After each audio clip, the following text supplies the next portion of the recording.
मैं ज़ॉम्बी बनने के बाद सबसे पहला काम हर जगह मिल्क पाउडर और डायपर्स इकट्ठा करना शुरू किया, क्योंकि मैंने एक इंसानी बच्ची को अपनाया था। सभी ज़ॉम्बीज मेरा मजाक उड़ाते थे कि मैं कितना बेवकूफ हूँ, लेकिन उन्हें नहीं पता था कि यह बच्ची दरअसल ह्यूमन रेस की एम्प्रेस का रीबर्थ थी। अपने पिछले जीवन में उसने चारों दिशाओं में युद्ध लड़े थे, अनगिनत लाइफ एंड डेथ बैटल्स झेली थी, काउंटलेस दूसरी रेसेस के शक्तिशाली वॉरियर्स को मार गिराया था। लेकिन आखिर में डू जी क्लैन की गंदी स्नीक अटैक की वजह से स्टारी स्काई इंसेक्ट रेस की मदर क्वीन के हाथों मारी गई। अब उसका रीबर्थ 50 साल पहले अपोकलिप्स की शुरुआत में हुआ था, लेकिन इस बार वह एक छोटी बच्ची बनकर लौटी थी। उधर मैं जैसे ही इस दुनिया में ट्रांसमिग्रेट हुआ, तुरंत ज़ॉम्बीज के हमले का शिकार हो गया और आखिरकार खुद भी एक ज़ॉम्बी बन गया। अच्छी बात बस इतनी थी कि मेरी ह्यूमन कॉन्शियसनेस बची रही। पिछले 1 महीने से मैं सुपरमार्केट के फ्रिज में मिली फ्रोजन मीट खाकर जिंदा था, लेकिन अब वह मीट भी सड़ने लगी थी। भले ही ज़ॉम्बीज सड़ा हुआ मीट खाते हों, लेकिन ह्यूमन माइंड होने की वजह से मैं उसे नहीं खा सकता था। मजबूरी में मैंने खुद को एक साधारण ज़ॉम्बी की तरह डिस्गाइज किया और खाने की तलाश में बाहर निकल पड़ा। तभी एक घर के किचन में जाने ही वाला था कि अचानक बगल वाले कमरे से एक बच्ची के रोने की आवाज आई। मैंने बेडरूम का दरवाजा खोलकर देखा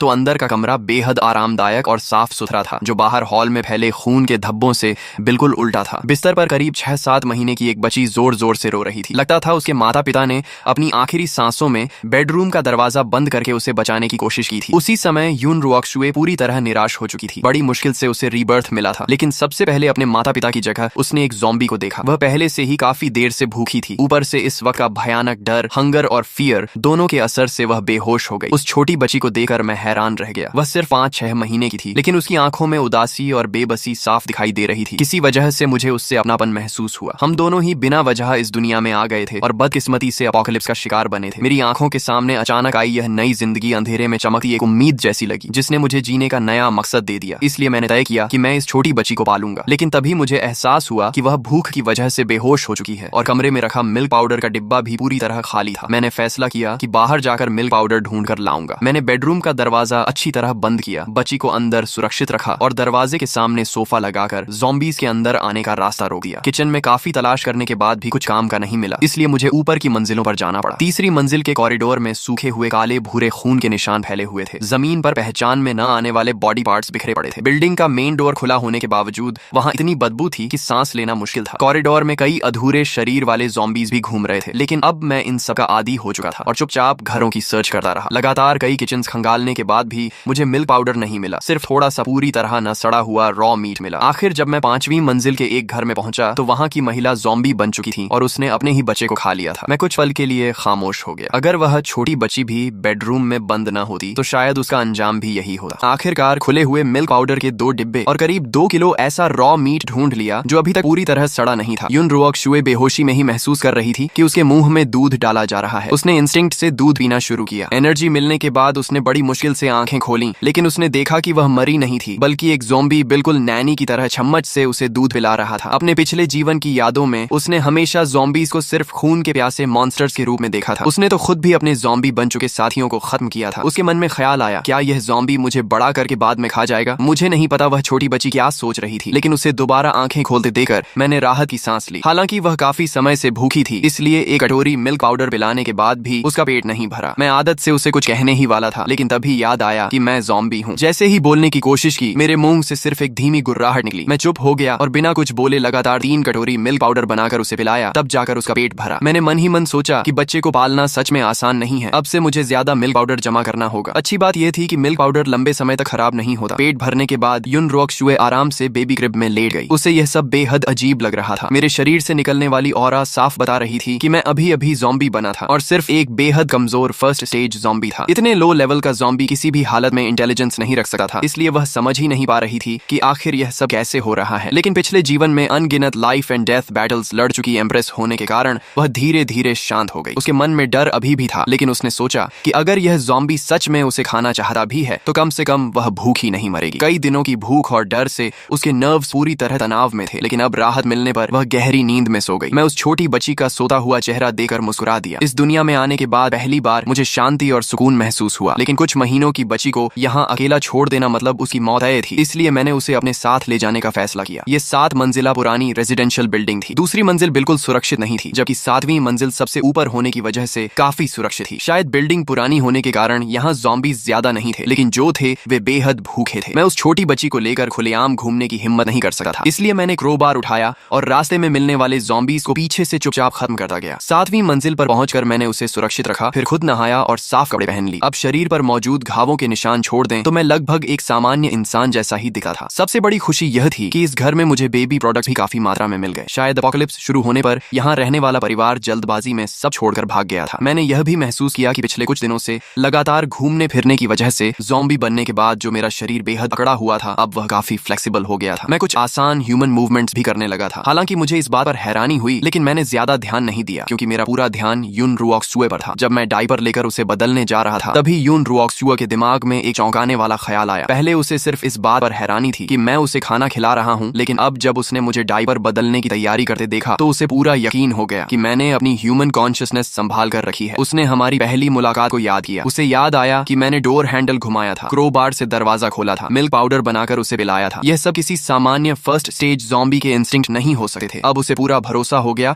कि मेरे अंदर अभी भी इंसानी चेतना मौजूद है और वही मेरी ब्लड थर्स्टी ज़ॉम्बी इंस्टिंक्ट को दबा रही है। लेकिन अगले ही पल उसकी आंखें चौड़ी रह गईं। उसे एहसास हुआ कि मैं किसी भी तरह से महिला नहीं बल्कि एक पुरुष ज़ॉम्बी हूँ। उसने शर्माते हुए सोचा कि उसकी सारी इज्जत और डायपर बदलते समय ही चली जाएगी, लेकिन कुछ ही पल बाद उसने खुद को समझा लिया। आखिर उसे दोबारा जिंदगी मिली थी और उसकी जान भी इसी ज़ॉम्बी ने बचाई थी। इतनी छोटी बात पर नाराज होना ठीक नहीं था। उसने मुझे अपने अकड़े हुए हाथों से बड़ी मुश्किल से उसका डायपर बदलते देखा। उसके मन में एक साथ दुख और अपनापन दोनों पैदा हुए। उसने कल्पना की कि शायद कभी मेरा भी एक खुशहाल परिवार रहा होगा, लेकिन एपोकलिप्स ने सब कुछ छीन लिया और मुझे ज़ॉम्बी बना दिया। किसी भी दुनिया का न रह पाने वाला यह अकेलापन उसके दिल के सबसे नरम हिस्से को छू गया। उसी पल उसने मुझे अपने ज़ॉम्बी पापा के रूप में स्वीकार कर लिया। नया घर ठीक करने के बाद मैंने सोचा कि मुझे अपने और छोटी बच्ची दोनों के लिए ज्यादा से ज्यादा खाना जमा करना होगा। दिन में बाहर निकलना सर्वाइवर्स को शक में डाल सकता था और हमारी पहचान खुल सकती थी, इसलिए मैंने रात को बाहर जाने का फैसला किया। निकलने से पहले मैंने सिर्फ बेडरूम का दरवाजा ही बंद नहीं किया, बल्कि स्टेयरकेस के सामने बड़ी अलमारी भी लगा दी ताकि कोई ज़ॉम्बी या इंसान ऊपर ना आ सके। मैं सप्लाईज ढूंढने निकला। आसपास के रेजिडेंशियल एरिया में हर घर में थोड़ा थोड़ा सामान बचा था। धीरे धीरे काफी फूड जमा हो गया। हाइकिंग बैग भरने के बाद मैं बड़ी मात्रा में मिल्क पाउडर उठाकर अंधेरे में आगे बढ़ा। तभी अचानक मुझे कुछ अजीब महसूस हुआ। मैंने ऊपर देखा तो आसमान में चमकता चांद पूरी तरह ब्लड रेड हो चुका था। उसी समय यून रुओक्सुए की नींद खुली। उसने देखा कि घर में कोई नहीं है। वह आराम से डायपर गीला करने ही वाली थी कि खिड़की से बाहर ब्लड मून दिखाई दिया। उसने तुरंत समझ लिया कि अब पूरी दुनिया के एवोल्यूशन का दौर शुरू होने वाला है। मुझे भी ब्लड मून देखकर हैरानी हुई, लेकिन यह ज़ॉम्बी एपोकलिप्स की दुनिया थी और मैंने साइंस फिक्शन मूवीज में ऐसा सीन पहले देखा था, इसलिए मैंने जल्दी ही इसे स्वीकार कर लिया और सोचा कि एपोकलिप्स में ऐसा होना स्वाभाविक है। मैं लगातार सप्लाईज उठाकर घर पहुंचाता रहा। मैंने सिर्फ फूड ही नहीं बल्कि बुक्स तक उठानी शुरू कर दी। लेकिन चौथी बार सामान उठाते समय अचानक मेरे शरीर में अजीब बदलाव होने लगे। मेरे बर्फ जैसे ठंडे शरीर के अंदर अचानक जलती हुई गर्मी फैलने लगी। यह एहसास मेरे लिए अजनबी भी था और परिचित भी, जैसे मैं दोबारा इंसान बन रहा हूँ। लेकिन अगले ही पल मेरे दिमाग में असहनीय खुजली और दर्द शुरू हो गया। ऐसा लगा जैसे मेरा ब्रेन फट जाएगा। मुझे लगा कि शायद मेरी ह्यूमन कॉन्शियसनेस खत्म होने वाली है और मैं हमेशा के लिए सिर्फ ब्लड थर्स्टी ज़ॉम्बी बन जाऊंगा। मैं बुरी तरह घबरा गया। सिर्फ मैं ही नहीं बल्कि ब्लड मून की रोशनी में बाकी ज़ॉम्बीज भी उसी बदलाव से गुजर रहे थे। दूसरी तरफ मूनलाइट में नहाए सर्वाइवर्स के शरीर भी गर्म होने लगे। उनके शरीर में ब्लड फ्लो तेज हो गया, बोन्स मजबूत होने लगी और बेडरूम में मौजूद यून रुओक्सुए भी ब्लड मून की लाल रोशनी से घिर गई। उसका छोटा सा शरीर कांपने लगा और पूरे शरीर में तेज गर्मी फैल गई। पता नहीं कितना समय बीत गया, लेकिन आखिरकार मुझे होश आया। आसपास सब कुछ पहले जैसा ही था, लेकिन जैसे ही मैं चला मुझे महसूस हुआ कि मेरा शरीर पहले से कहीं ज्यादा एजाइल हो चुका है। अब मैं पहले जैसा अकड़ा हुआ ज़ॉम्बी नहीं रहा। मैंने देखा कि मेरे शरीर पर फैली काली नसें हल्की पड़ चुकी थीं, सिर पर दोबारा बाल उग आए थे और सड़क पर घूमने वाले बाकी ज़ॉम्बीज भी पहले जितने डरावने नहीं दिख रहे थे। उनमें अब थोड़ी बहुत इंसानों जैसी शक्ल दिखाई देने लगी थी। मेरे मन में उम्मीद जगी कि यह दुनिया मेरी सोच से कहीं ज्यादा रहस्यमयी है। तभी एक ज़ॉम्बी के पास से गुजरते समय मुझे अजीब सा एहसास हुआ। ऐसा लगा जैसे मेरे और उस ज़ॉम्बी के बीच कोई अदृश्य धागा जुड़ा हुआ है। पहले तो मुझे लगा कि शायद मुझे भ्रम हो रहा है, लेकिन जल्द ही मुझे एहसास हुआ कि मेरे अंदर एक स्पेशल एबिलिटी जाग चुकी है। मैं अपनी सोच उस धागे के जरिए ज़ॉम्बी के दिमाग तक भेज सकता था और उसे पपेट की तरह कंट्रोल कर सकता था। मैंने ध्यान लगाकर कोशिश की तो ज़ॉम्बी से मेरा कनेक्शन और मजबूत हो गया और मैं उससे मुश्किल मूवमेंट्स भी करवाने लगा। मैंने इस एबिलिटी का नाम कंट्रोल ज़ॉम्बी रखा। कई बार प्रयोग करने के बाद मुझे पता चला कि फिलहाल मैं एक साथ सिर्फ 2 ज़ॉम्बीज को कंट्रोल कर सकता हूँ और अगर वे बहुत दूर चले जाएं तो मैं उन्हें सही कमांड नहीं दे पाता। मुझे लगा कि यह मेरी मेंटल पावर पर निर्भर करता है। मैंने जिन ज़ॉम्बीज को कंट्रोल किया था उन्हें ज़ॉम्बी पपेट्स नाम दिया। थोड़ा थकने के बाद मुझे अचानक अकेली घर पर मौजूद यून रुओक्सुए की याद आई। मैंने तुरंत दोनों ज़ॉम्बी पपेट्स को इकट्ठा किया, उनसे सारा सामान उठवाया और तेजी से बिल्डिंग की ओर लौट चला। सच कहूं तो ज़ॉम्बीज से बेहतर मजदूर कोई नहीं हो सकता। न खाना चाहिए, न पानी, न सैलरी। उधर ब्लड मून की ब्लेसिंग खत्म होने के बाद यून रुओक्सुए भी गहरी नींद से जागी। उसके दिमाग में अचानक ढेर सारी जानकारी भर गई और उसकी आंखें एक्साइटमेंट से चमक उठी। पिछले जीवन में उसे सिर्फ टाइम कंट्रोल टैलेंट मिला था, लेकिन इस बार उसके पास टेलेकिनेसिस भी जाग चुकी थी। अब वह सिर्फ अपनी इच्छा से चीजों को कंट्रोल कर सकती थी। सबसे बड़ी खुशी यह थी कि उसे अपने पिछले जीवन की टाइम कंट्रोल एबिलिटी भी दोबारा मिल गई थी। ये दोनों टैलेंट्स मिलकर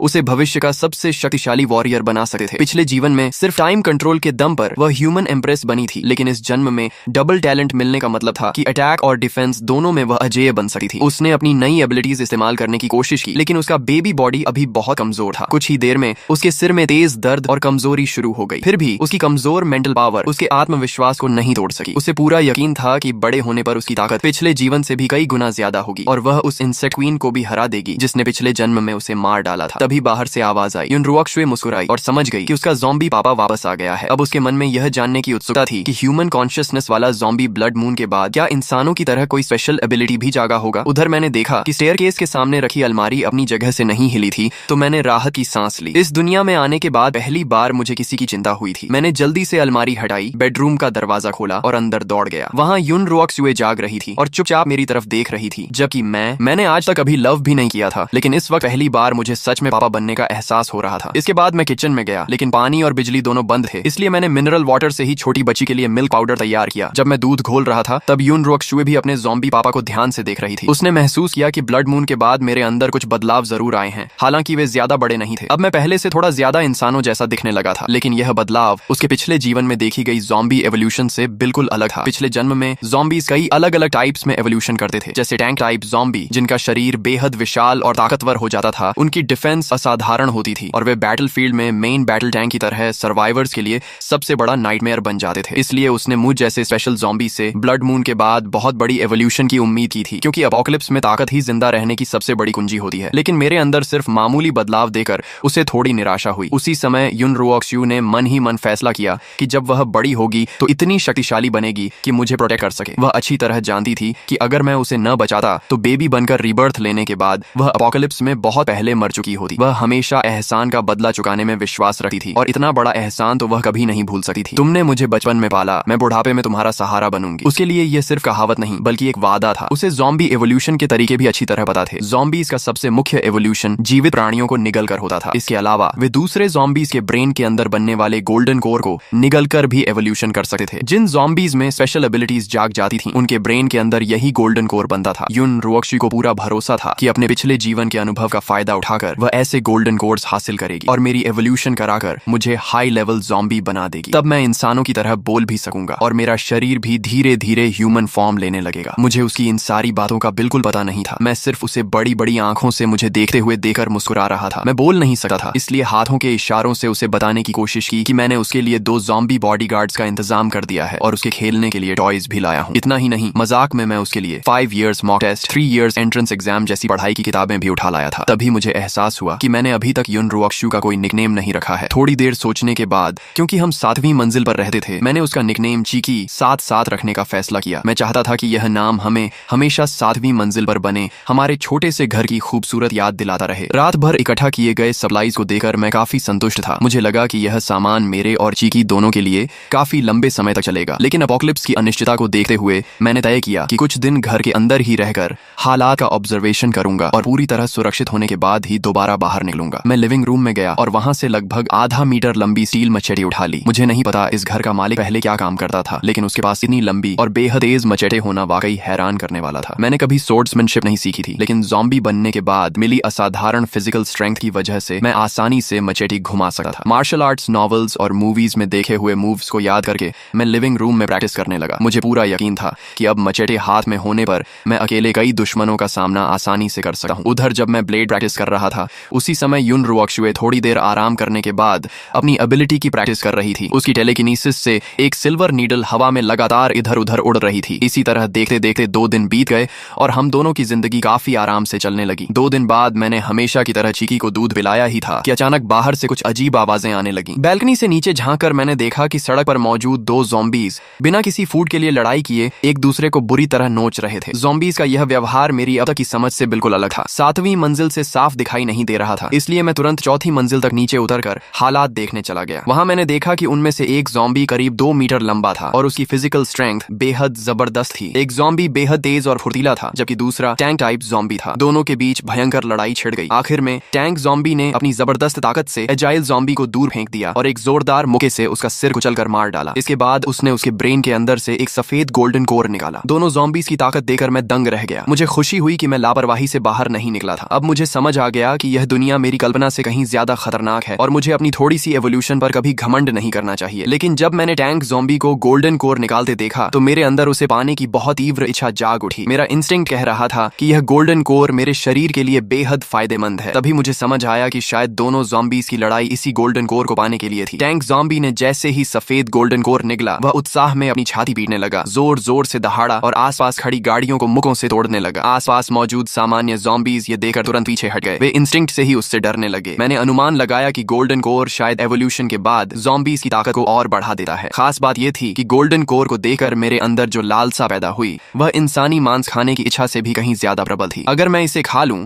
तो मेरी ज़ॉम्बी कंट्रोल एबिलिटी जरूर और मजबूत हो जाएगी। लेकिन फिलहाल मैं उस टैंक ज़ॉम्बी का मुकाबला नहीं कर सकता था। तभी मेरी नजर किचन में रखे गैस सिलेंडर पर पड़ी और मेरे दिमाग में उसे चालाकी से हराने का प्लान आ गया। उधर यून रुओक्शु ने भी बाहर का शोर सुन लिया। वह नीचे का दृश्य नहीं देख सकती थी, लेकिन अपने पिछले जीवन के अनुभव से उसने समझ लिया कि ब्लड मून के बाद पूरी दुनिया एवोल्यूशन के सबसे तेज दौर में प्रवेश कर चुकी है। ज़ॉम्बीज़ और म्यूटेंट बीस्ट ताकत हासिल करने के लिए एक दूसरे को मार रहे होंगे, जबकि ह्यूमन सर्वाइवर्स गोल्डन कोर्स की तलाश में होंगे। बाद के समय में इंसानों ने कल्टीवेशन मेथड्स भी विकसित कर लिए थे। अपने पिछले जीवन में ह्यूमन एम्प्रेस रही यून रुओक्शुए ने सबसे शक्तिशाली ग्लेज्ड ब्रीदिंग टेक्निक की साधना की थी। वह जानती थी कि उसका ज़ॉम्बी पापा एक लो लेवल ज़ॉम्बी होने के कारण अपोकलिप्स में ज्यादा समय तक जीवित नहीं रह पाएगा, इसलिए उसे जल्द से जल्द खुद मजबूत बनकर हम दोनों की रक्षा करनी होगी। भले ही उसका शरीर अभी बेबी का था, लेकिन वह फिर भी ग्लेज्ड ब्रीदिंग टेक्निक की प्रैक्टिस कर सकती थी। ब्लड मून के बाद हवा में फैले एनर्जी पार्टिकल्स को उसने अपने शरीर में खींचना शुरू किया। टेक्निक चलाते ही उसका छोटा सा शरीर कांपने लगा और एनर्जी धीरे धीरे उसके अंदर समाने लगी। यून रुओक्शुए खुश थी कि उसे एपोकलिप्स के शुरुआती दौर में ही इस टेक्निक से कल्टीवेशन करने का मौका मिल गया। बड़ी मात्रा में एनर्जी पार्टिकल्स उसके शरीर में समा गए, जिससे उसकी बोन्स और मजबूत हो गई और उसकी कमजोर टेलीकिनेसिस भी पहले से काफी ताकतवर हो गई। जब मैं नीचे से वापस बेडरूम में आया तो मैंने उसे कांपते हुए देखा। मुझे लगा कि शायद उसे ठंड लग गई है या बुखार आ गया है, इसलिए मैंने जल्दी से उसके ऊपर ब्लैंकेट डाल दिया। यून रुओक्शु की साधना टूट गई। उसने मेरी चिंतित शक्ल देखी तो मुस्कुरा दी और पहली बार उसे अपने ज़ॉम्बी पापा का सच्चा फादरली लव महसूस हुआ। पिछले जीवन में वह ऑर्फनेज में बड़ी हुई थी और उसने कभी माता पिता का प्यार नहीं पाया था। यह उसकी जिंदगी का पहला मौका था जब उसे पिता का स्नेह मिला। उसे सुरक्षित देखकर मैंने राहत की सांस ली और फिर बाहर मौजूद टैंक ज़ॉम्बी को खत्म करने की स्ट्रेटेजी बनाने लगा। इतना खतरनाक खतरा ज्यादा दिन जिंदा नहीं छोड़ा जा सकता था। शाम होते ही मैंने अपने पहले ज़ॉम्बी पपेट को भेजा ताकि वह शॉप के अंदर गोल्डन कोर की ताकत बचा रहे टैंक ज़ॉम्बी को उकसा सके। ज़ॉम्बी पपेट ने फ्लावर पॉट उठाकर टैंक ज़ॉम्बी पर फेंका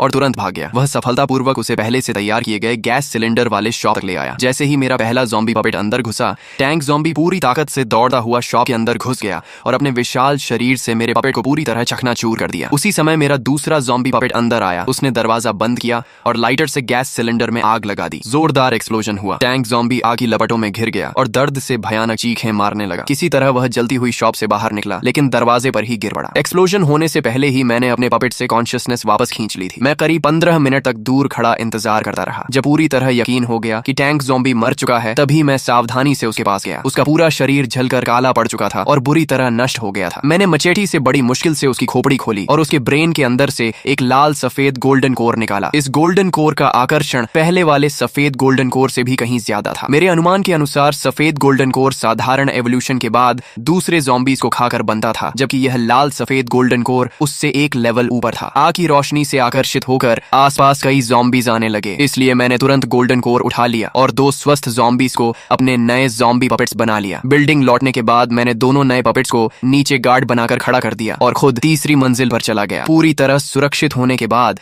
मैं अपने अंदर की इच्छा को रोक नहीं पाया और गोल्डन कोर निगल लिया। गोल्डन कोर ने मेरे पूरे शरीर को अंदर से बदलना शुरू कर दिया। मेरी स्किन पहले से ज्यादा ह्यूमन जैसी होने लगी। सिर्फ अपीयरेंस ही नहीं, बल्कि मेरी स्ट्रेंथ, स्पीड और एजिलिटी भी पहले से बेहतर हो गई। थोड़ी देर चक्कर आने के बाद मेरा दिमाग पहले से कहीं ज्यादा साफ हो गया। मेरी 5 सेंसेस भी तेज हो गई और ज़ॉम्बी कंट्रोल एबिलिटी पर मेरा नियंत्रण भी बेहतर हो गया। अब मैं एक साथ 5 ज़ॉम्बीज़ को कंट्रोल कर सकता था। इतना ही नहीं, मुझे एक नई एबिलिटी भी मिली, शेयर्ड विजन। पहले मैं सिर्फ अपनी आंखों के सामने मौजूद ज़ॉम्बी पपेट्स को ही कंट्रोल कर सकता था, लेकिन अब मैं उन्हें दूर से भी कंट्रोल कर सकता था। टेस्ट करने पर पता चला कि मेरी मेंटल पावर की रेंज लगभग 1 किलोमीटर है। इस रेंज के अंदर मुझे खुद बाहर जाने की जरूरत नहीं थी। मैं दूर बैठकर ही अपने ज़ॉम्बी पपेट से काम करवा सकता था। इससे मेरी सर्वाइवल एबिलिटी कई गुना बढ़ गई। उधर यून रुओक्शु ने दूर से एक्सप्लोजन और टैंक ज़ॉम्बी की दर्द भरी दहाड़ें सुनी। उसे 7वीं मंजिल पर होने की वजह से अपनी चिंता नहीं थी, लेकिन मैं काफी देर तक वापस नहीं लौटा, इसलिए वह बेहद परेशान हो गई। वह जानती थी कि अपने बेबी बॉडी के साथ वह किसी इवॉल्व्ड ज़ॉम्बी का मुकाबला नहीं कर सकती। वह सिर्फ भगवान से यही प्रार्थना कर सकती थी कि उसका ज़ॉम्बी पापा सुरक्षित लौट आए। चिंता की वजह से वह ग्लेज्ड ब्रीदिंग टेक्निक पर भी ध्यान नहीं लगा पा रही थी। तभी बाहर दरवाजा खुलने की आवाज आई। युन रुओक्शुए ने राहत की सांस ली और उसके चेहरे पर मुस्कान आ गई। आखिर ताला खोलकर अंदर आने वाला उसका ज़ॉम्बी पापा ही हो सकता था। जब मैं वापस आया और उसे मुस्कुराते देखा तो मेरा दिल भी खुश हो गया। अब मेरी ताकत पहले से बढ़ चुकी थी और मैं उसे बेहतर तरीके से प्रोटेक्ट कर सकता था। मैं खुशी खुशी किचन में गया और उसके लिए मिल्क पाउडर बनाया। उसे मीठे स्वाद से दूध पीते देखकर मुझे लगा जैसे मेरे इस सड़े हुए ज़ॉम्बी शरीर में फिर से जिंदगी लौट आई हो। अगले 2 दिनों तक मैं अपनी टेलीकिनेसिस से ज़ॉम्बी पपेट्स को आसपास सप्लाईज इकट्ठा करने भेजता रहा। मैंने नीचे की कई मंजिलों को वेयर हाउस बना दिया। बेबी प्रोडक्ट्स, फूड और ज़ॉम्बीज से लड़ने वाले कई टूल्स भी जमा हो गए। हमारी जिंदगी हर दिन लगभग एक जैसी थी, लेकिन फिर भी मुझे बेहद संतोष मिलता था क्योंकि मैं महसूस कर सकता था कि मेरी ताकत लगातार बढ़ रही है। दूसरी तरफ युन रुओक्शुए रोज मिल्क पीने के बाद ग्लेज्ड ब्रीदिंग टेक्निक की प्रैक्टिस करती रहती। कभी कभी उसे लिविंग रूम से हल्की हल्की आवाजें सुनाई देती। पिछले कुछ दिनों की घटनाओं को जोड़कर उसने अंदाजा लगाया कि मैं शायद किसी सुपर ज़ॉम्बी से मिल चुका हूं। वह अच्छी तरह जानती थी कि इवॉल्व्ड ज़ॉम्बीज की ताकत सामान्य ज़ॉम्बीज से कई गुना ज्यादा होती है। इस नई दुनिया में साधारण ज़ॉम्बीज सबसे नीचे थे। उन्हें ह्यूमन सर्वाइवर्स, दूसरे ज़ॉम्बीज और म्यूटेंट बीस्ट्स तीनों से खतरा था। उसे इस बात ने बहुत भावुक कर दिया कि इतनी मुश्किल परिस्थितियों में भी मैं उसकी देखभाल करना नहीं भूला। अपोकलिप्स में इंसानों की ह्यूमैनिटी खत्म होती देख चुकी युन रुओक्शु को मेरा इंसानियत बचाए रखना किसी चमत्कार से कम नहीं लगा। कई दिनों की प्रैक्टिस के बाद उसकी टेलीकिनेसिस इतनी मजबूत हो गई कि वह सिल्वर नीडल को बिजली जैसी स्पीड से चला सकती थी। टाइम कंट्रोल एबिलिटी के साथ मिलकर वह बिना आवाज किए किसी की भी हत्या कर सकती थी। लेकिन वह यहीं रुकना नहीं चाहती थी। अपोकलिप्स में जिंदा रहने के लिए उसे और भी ज्यादा ताकतवर बनना था। उसी समय मैंने ज़ॉम्बी पपेट्स को आसपास की बिल्डिंग्स में सप्लाईज ढूंढने भेजा। एक घर में रहने वाला इंसान शायद मार्शल आर्ट्स का शौकीन था। वहां मुझे कई फाइटिंग टेक्स्ट बुक्स मिली जिनमें अलग अलग क्लोज कॉम्बैट टेक्निक्स लिखी थी। ज़ॉम्बी एवोल्यूशन के बाद मेरी फिजिकल स्ट्रेंथ पहले ही सामान्य इंसानों से कहीं ज्यादा हो चुकी थी। अब शरीर पहले जैसा अकड़ा हुआ भी नहीं था, इसीलिए मैं इन मुश्किल फाइटिंग मूव्स को आसानी से सीख और इस्तेमाल कर सकता था। ज़ॉम्बीज का लड़ने का तरीका भले ही जंगली और सीधा होता हो, लेकिन इंसानों द्वारा विकसित मॉडर्न कॉम्बैट टेक्निक्स कहीं ज्यादा वैज्ञानिक और असरदार थी। भले ही मेरी मुख्य ताकत ज़ॉम्बी कंट्रोल थी, लेकिन मुझे लगता था कि अच्छी फाइटिंग स्किल्स मेरी फिजिकल लिमिटेशंस को भी पूरा कर सकती हैं। साथ ही ज़ॉम्बी होने की वजह से मुझे काटे जाने का डर भी नहीं था, इसलिए मैं वेपन्स का इस्तेमाल और भी प्रभावी तरीके से कर सकता था। कुछ बेसिक कॉम्बैट टेक्निक्स सीख लेने के बाद मैंने कॉम्बैट ट्रेनिंग शुरू करने के बाद अपने ज़ॉम्बी पपेट्स को 6ठी मंजिल के लिविंग रूम में लाया। टेलीकिनेसिस कंट्रोल हटाते ही वे सीधे मेरे स्पारिंग पार्टनर्स बन गए। आखिर ज़ॉम्बी अगर मार्शल आर्ट्स सीख जाए तो उसे रोकना लगभग नामुमकिन होता है, लेकिन लगातार प्रैक्टिस के बाद मुझे एहसास हुआ कि सिर्फ थियोरी पढ़ने और खुद से प्रैक्टिस करने से असली लड़ाई नहीं जीती जा सकती। सिर्फ रियल कॉम्बैट ही डिस्टेंस का सही अंदाजा, ओपोनेंट की रिएक्शन पढ़ना और सही जजमेंट जैसी स्किल्स विकसित कर सकता है। लगातार प्रैक्टिस के बाद मेरी फाइटिंग स्किल्स में जबरदस्त सुधार हुआ। अब मैं सामने से हमला करने वाले सामान्य ज़ॉम्बीज का भी आसानी से सामना कर सकता था। मैं एक बिल्कुल बिगिनर फाइटर से एक स्किल्ड फाइटर बन चुका था। इतना ही नहीं, मैंने पाया कि मैं एक साथ कई काम कर सकता हूँ। एक तरफ मैं खुद फाइटिंग प्रैक्टिस करता था, दूसरी तरफ टेलीकिनेसिस से ज़ॉम्बी पपेट्स को कंट्रोल करके सप्लाईज भी इकट्ठा करवाता था और शेयर्ड विजन के जरिए आसपास की पूरी सिचुएशन पर नजर रखता था। तभी शेयर्ड विजन के जरिए मैंने सनशाइन कम्युनिटी की पहली बिल्डिंग की 3री मंजिल पर 2 ज़ॉम्बीज को इधर उधर घूमते देखा। अचानक उनके सामने एक ब्लड रेड शैडो बिजली जैसी स्पीड से गुजरी। उसकी स्पीड इतनी डरावनी थी कि अगर जमीन पर उसके निशान न दिखे तो मुझे लगा कि मेरी आंखों ने धोखा खाया है। मैंने तुरंत ज़ॉम्बी पपेट से उस ब्लड शैडो का पीछा करवाया। कुछ मिनट बाद आखिरकार वह क्रीचर साफ दिखाई दिया। उसका रूप बेहद भयानक था। उसके शरीर की स्किन लगभग पूरी उतर चुकी थी। उसके टीथ और टंग भी डरावने तरीके से बदल चुके थे। उसके दोनों हाथ और पैर म्यूटेंट बीस्ट के क्लॉज बन चुके थे। वह अब 2 पैरों पर खड़ा भी नहीं हो सकता था और सिर्फ 4 पैरों पर दौड़ता था, लेकिन उसकी स्पीड और एक्सप्लोसिव पावर अविश्वसनीय थी। वह दीवारों और सीलिंग पर भी आसानी से दौड़ सकता था। उस ब्लड ज़ॉम्बी को देखते ही मेरे ज़ॉम्बी पपेट्स भी इंस्टिंक्ट से डर गए। अगले ही पल उसने बिजली जैसी स्पीड से मेरे दोनों पपेट्स को सेकंडों में मार डाला। यह आखिर कैसा मॉन्स्टर था। कॉन्शियसनेस वापस अपने शरीर में लौटने के बाद भी मेरे मन में डर बना रहा। ब्लड मून के बाद कुछ ज़ॉम्बीज ने ऐसी एबिलिटीज हासिल कर ली थीं जो मेरी कल्पना से भी बाहर थीं। मेरी मौजूदा ताकत उनके सामने कुछ भी नहीं थी। अगर मैं अपने 5 ज़ॉम्बी पपेट्स को भी एक साथ भेज देता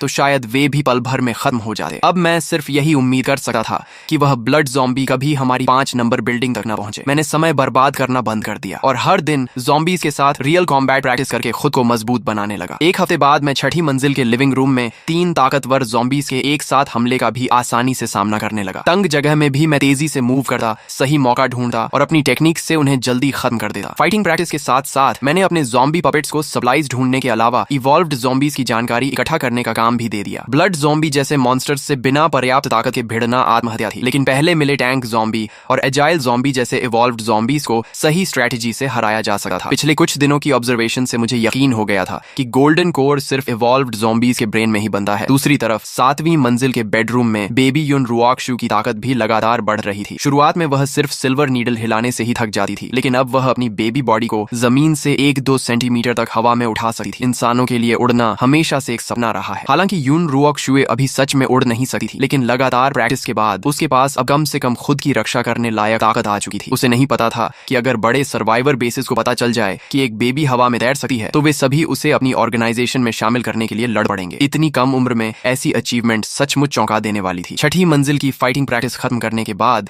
मैंने ज़ॉम्बी पपेट्स से मरे हुए ज़ॉम्बीज की सफाई करवाई। मैं ऊपर जाकर चीकी को मिल्क पाउडर पिलाने ही वाला था कि सप्लाईज इकट्ठा कर रहे एक ज़ॉम्बी पपेट ने अचानक नई जानकारी भेजी। ज्यादा दूर नहीं, एक दुबला लेकिन बेहद तेज एजाइल ज़ॉम्बी एक बेहद कमजोर ह्यूमन सर्वाइवर का पीछा कर रहा था। मैंने अपने ज़ॉम्बी पपेट्स को सामान्य ज़ॉम्बीज की तरह डिस्गाइज करके उचित दूरी पर आधे घेराव की फॉर्मेशन में धीरे धीरे उस एजाइल ज़ॉम्बी की तरफ बढ़ाया जो आराम से इंसानी मांस खा रहा था। मैंने यह स्ट्रेटेजी इसलिए चुनी क्योंकि एजाइल ज़ॉम्बी की स्पीड बहुत ज्यादा थी। अगर मैं बिना सोचे समझे हमला करता तो मेरे सारे ज़ॉम्बी पपेट्स खत्म हो सकते थे। जैसे ही हमारे बीच की दूरी लगभग 10 मीटर रह गई, मैंने अचानक पांचों ज़ॉम्बी पपेट्स को चार्ज करने का आदेश दिया। एजाइल ज़ॉम्बी ने अपनी स्पीड के दम पर ज्यादातर हमलों से बच लिया, लेकिन मेरी हाफ एनसर्कलमेंट स्ट्रेटेजी की वजह से उसकी दाहिनी बांह और पीठ पर गहरे घाव लग गए। हालांकि मेरे एक ज़ॉम्बी पपेट की फायर एक्स उसकी पसलियों में फंस गई और गुस्से में एजाइल ज़ॉम्बी ने उसका सिर चीरकर उसे तुरंत मार डाला। मैंने तुरंत 2 ज़ॉम्बी पपेट्स को सामने से हमला करने भेजा ताकि उसका ध्यान भटक जाए, जबकि बाकी 2 पपेट्स ने पीछे से दोबारा हमला किया। एजाइल ज़ॉम्बी ने सामने वाले पपेट्स को पीछे धकेल दिया, लेकिन वह कमर पर हुए जोरदार हॉरिजॉन्टल स्लैश से नहीं बच सका और उसके शरीर का बड़ा हिस्सा कट गया। घायल होने के बाद उसने और भी तेज स्पीड से हमला किया और एक और ज़ॉम्बी पपेट का सिर तोड़ दिया, लेकिन बाकी तीनों ज़ॉम्बी पपेट्स बिना रुके उस पर टूट पड़े। आखिरकार एजाइल ज़ॉम्बी लगातार होती फायर एक्स की बारिश से नहीं बच पाया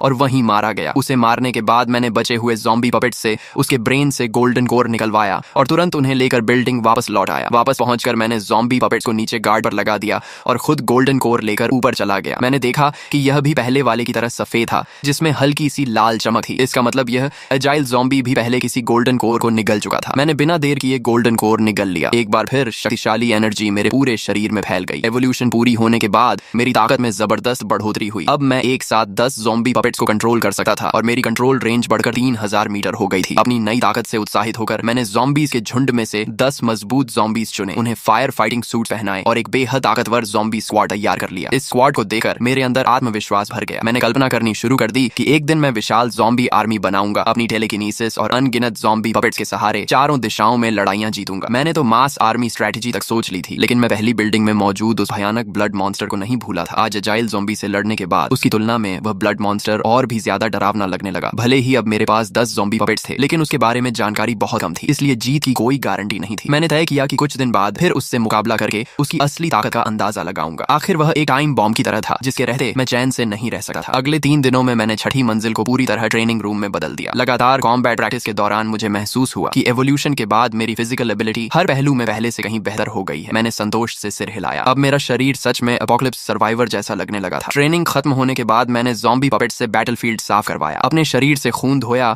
और 7वीं मंजिल पर चीकी को मिल्क पाउडर पिलाने चला गया। उसके मासूम चेहरे की मुस्कान देखकर मैं भी अनायास मुस्कुरा दिया। अब उसकी एपेटाइट पहले से काफी बढ़ गई थी। उसे दूध पिलाने के बाद मैं बाहर से लाइट टॉयज से उसे खिलाने लगा। यून रोक्शुए मुझे अपनी अनाड़ी हरकतों से उसे हंसाने की कोशिश करते देखकर मन ही मन बेबस हो गई। बाहर से वह एक बेबी थी, लेकिन अंदर से वह एक मैच्योर, काल्म और निर्णायक ह्यूमन एम्प्रेस थी। फिर भी उसने सोचा कि यह उसके ज़ॉम्बी पापा का प्यार है, इसलिए उसने मुस्कुराकर मेरा साथ दिया। लेकिन जैसे ही मैंने उसकी मुस्कान देखी, मैं उसे हंसाने के लिए और ज्यादा मेहनत करने लगा। यून रोक्शुए की आंख तक फड़क गई। आखिर उसने मन ही मन कहा, रहने दो, इसे ही अपनी टेलीकिनेसिस की प्रैक्टिस समझ लेती हूँ। उसके साथ खेलने के बाद मैंने पहली बिल्डिंग वाले ब्लड मॉन्स्टर की ताकत पर रखने का फैसला किया। मैंने 10 लंबे चौड़े ज़ॉम्बी पपेट्स चुने, उन्हें फायर फाइटिंग सूट्स पहनाए, लेकिन मुझे लगा कि अभी भी तैयारी अधूरी है। तभी मुझे सड़क के मोड़ पर मोटरसाइकिल शॉप याद आई। मैं ज़ॉम्बी पपेट्स को लेकर वहां गया, दुकान का दरवाजा तोड़ा और हर पपेट को फुल फेस मोटरसाइकिल हेलमेट पहना दिया। आखिर ज़ॉम्बीज का सबसे बड़ा वीक पॉइंट उनका सिर ही होता है। शरीर चाहे कितना भी फट जाए, जब तक सिर सुरक्षित रहे वे लड़ सकते थे। पूरी तैयारी के बाद मैंने इस नए ज़ॉम्बी स्क्वाड को दूर से कंट्रोल करते हुए पहली बिल्डिंग की ओर भेज दिया। मेरी टेलीकिनेसिस की रेंज 3000 मीटर थी, लेकिन मैं जानता था कि क्लोज कॉम्बैट में ब्लड मॉन्स्टर के सामने खुद जाना अभी भी खतरे से खाली नहीं था। इसलिए मैं 5 नंबर बिल्डिंग में ही सुरक्षित रहकर पूरे ऑपरेशन को कमांड करने लगा। ज़ॉम्बी स्क्वाड पहली मंजिल से हर कमरे और हर कोने की सावधानी से सर्च करता हुआ आगे बढ़ा। खासकर सीलिंग पर विशेष ध्यान दिया जा रहा था ताकि दीवारों और छत पर चलने वाला ब्लड मॉन्स्टर अचानक हमला न कर सके। जल्दी ही 4 मंजिलों की सर्च पूरी हो गई, लेकिन ब्लड मॉन्स्टर कहीं दिखाई नहीं दिया। किसी को नहीं पता था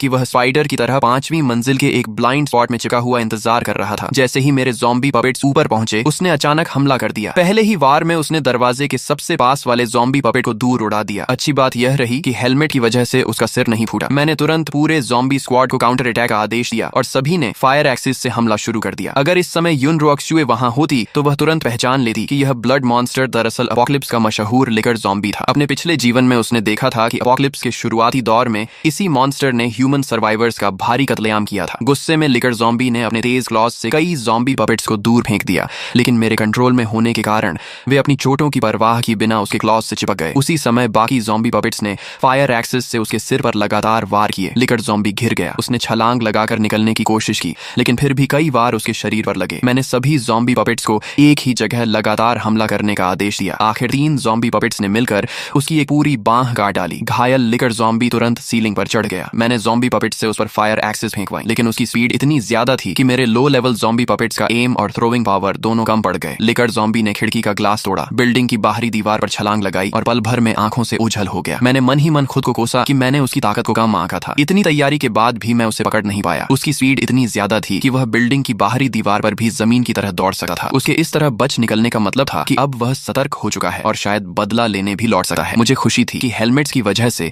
मेरे ज़ॉम्बी पपेट्स का नुकसान कम हुआ, लेकिन अब मेरी सबसे बड़ी चिंता यही लिकर ज़ॉम्बी था। अगर वह किसी दिन चुपचाप हमारी 5 नंबर बिल्डिंग तक पहुंच गया और उसे चीकी मिल गई तो वह बाहर की दीवार चढ़कर सीधे 7वीं मंजिल तक पहुंच सकता था और उसे रोकना लगभग असंभव होता। मैंने तुरंत खुद को शांत किया और डिफेंस प्लान बनाया। मैंने 3 सबसे मजबूत ज़ॉम्बी पपेट्स को पूरी तरह इक्विप करके 5 नंबर बिल्डिंग में लगातार पेट्रोल पर लगा दिया, ताकि अगर लिकर ज़ॉम्बी चुके से अंदर घुसे तो मुझे तुरंत पता चल जाए। बाकी ज़ॉम्बी पपेट्स को मैंने दूसरे इवॉल्व्ड ज़ॉम्बीज की तलाश में भेज दिया। 2 गोल्डन कोर्स निकलकर ताकत बढ़ने पर मैं बहुत खुश था, लेकिन लिकर ज़ॉम्बी ने मुझे एहसास करा दिया कि मैं अभी भी इस दुनिया में बहुत छोटा खिलाड़ी हूँ। उधर 7वीं मंजिल के बेडरूम में युन रुओक्सुए अपनी टेलीकिनेसिस से 2 क्लॉथ डॉल्स को हवा में लगातार उड़ा रही थी। ह्यूमन एम्प्रेस होने के नाते उसे ऐसे टॉयज बिल्कुल पसंद नहीं थे, लेकिन वह मेरा दिल नहीं तोड़ना चाहती थी। बाद में उसे एहसास हुआ कि क्लॉथ डॉल्स से टेलीकिनेसिस की प्रैक्टिस भी काफी अच्छी हो जाती है। तभी उसे महसूस हुआ कि मैं वापस आ गया हूँ। उसने तुरंत दोनों डॉल्स को अपनी बाहों में पकड़ लिया। जब भी मैं उसे खुशी से खेलते देखा, मेरे अंदर का सारा तनाव खत्म हो जाता। मैंने मन ही मन सोचा, चीकी, यह दुनिया बहुत अंधेरी और टूटी हुई है। उम्मीद है कि जब तुम बड़ी होगी तो इस दुनिया से नफरत नहीं करोगी। तुम हमेशा ऐसे ही बेफिक्र मुस्कुराती रहो। मैं चाहता हूँ कि हम दोनों इस एपोकलिप्स में हमेशा साथ जिंदा रहें। तभी मेरी नजर बेडरूम की खिड़की पर गई और मेरा चेहरा गंभीर हो गया। मैं तुरंत नीचे गया, लकड़ी के तख्ते और कीलें लाया और पूरी खिड़की को बंद करना शुरू कर दिया। युन रुओक्सु हैरानी से अपने ज़ॉम्बी पापा को देखती रही। पिछले कई दिनों से वह बाहर भी नहीं गया था और अब खिड़की भी बंद कर रहा था। उसने सोचा कि शायद उसके ज़ॉम्बी पापा को आखिरकार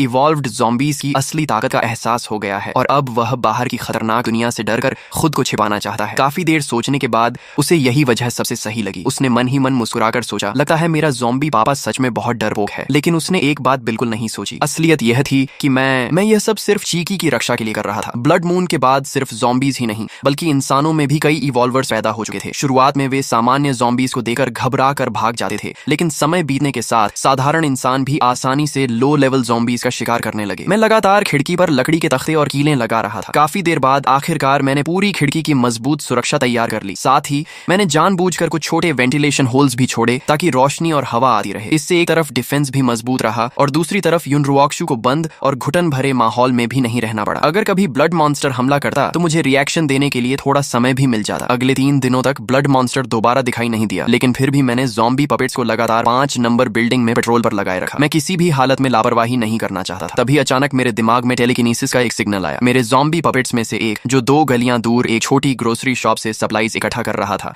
उसका सामना कुछ ह्यूमन सर्वाइवर्स से हो गया। शुरुआत में उन सर्वाइवर्स ने उसे साधारण ज़ॉम्बी समझा, लेकिन जैसे ही ज़ॉम्बी पपेट ने पलटकर उनकी तरफ देखा, वे घबरा गए। उनमें से एक मजबूत आदमी, जिसका नाम टीजू था, आयरन रॉड उठाकर सीधे ज़ॉम्बी पपेट की तरफ दौड़ा। मैंने तुरंत ज़ॉम्बी पपेट को फायर एक्स से उसका मुकाबला करने का आदेश दिया। जैसे ही दोनों भिड़े, मैं हैरान रह गया। मैंने जानबूझकर सबसे ताकतवर ज़ॉम्बीज को पपेट बनाया था और सामान्य ज़ॉम्बीज की फिजिकल स्ट्रेंथ भी इंसानों से ज्यादा होती थी, लेकिन मुझे उम्मीद नहीं थी कि टीजू की ताकत इतनी जबरदस्त होगी। उसकी आयरन रॉड से आया वार इतना भारी था कि ज़ॉम्बी पपेट का पूरा हाथ सुन्न हो गया। अगले ही वार में टीजू ने फायर एक्स दूर उड़ा दी और एक ही प्रहार में ज़ॉम्बी पपेट का सिर कुचल दिया। ज़ॉम्बी पपेट के गिरने के बाद टीजू उसके पास गया और हैरानी से बोला, यह दुनिया तो सच में पागल हो गई है। अब ज़ॉम्बीज भी वेपन्स इस्तेमाल करने लगे हैं। क्या यह किसी नई एवोल्यूशन का ज़ॉम्बी है? लेकिन उसने ज्यादा सोचने की बजाय अपने साथियों को जल्दी जल्दी सप्लाईज उठाने को कहा। उसे डर था कि कहीं कोई इवॉल्व्ड ज़ॉम्बी वहां ना आ जाए। अपने लीडर को एक ही वार में ज़ॉम्बी मारते देखकर बाकी लोग उसकी तारीफ करने लगे। अच्छा हुआ टीजू भाई हमारे साथ हैं, नहीं तो हमें इतना सारा फूड कभी नहीं मिलता। दूसरा बोला, इवॉल्व्ड ज़ॉम्बीज भी क्या कर लेंगे? टीजू भाई की पावर के सामने में तो एक ही डंडा काफी है। अपोकलिप्स में ताकतवर सहारा मिलना सबसे जरूरी था, इसलिए सभी लोग उसकी खुशामद करने में लगे थे। टीजू भी उनकी तारीफ सुनकर काफी खुश था। मुझे इस बात पर हैरानी हुई